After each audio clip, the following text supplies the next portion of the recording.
Welcome to the tutorial for Porpoise Survey Analytics. Chapter 1, the interface. The Porpoise interface contains a number of windows. The first is the question list.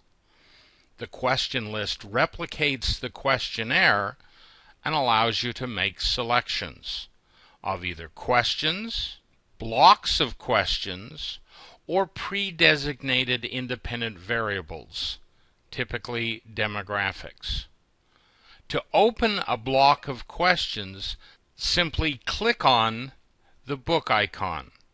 That then displays all of the questions within that block.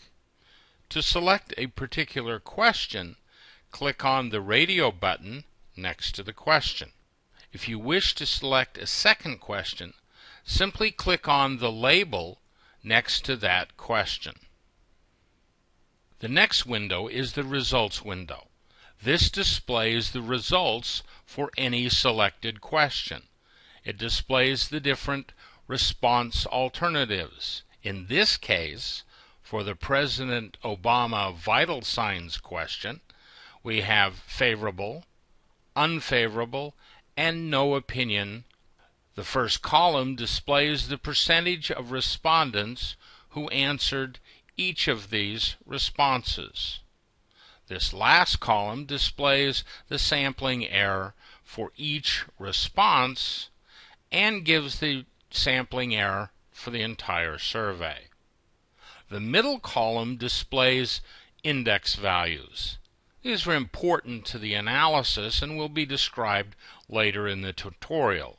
But in this case, we previously designated the response favorable as positive, the response unfavorable as negative, and the response no opinion as neutral.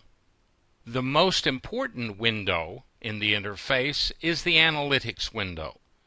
This is the large area here which displays graphs and tables.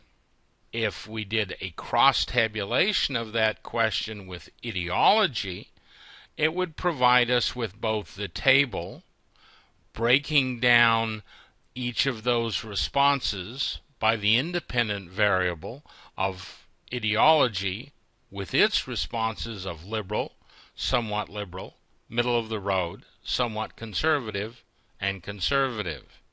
Below that we can find a graphic, in this case representing the index values, but we have other options. We can display them as percentages as well. Two other windows. First is the text window, which allows us to display the block stem or the particular question wording, as well as a space to provide notes local to a particular question.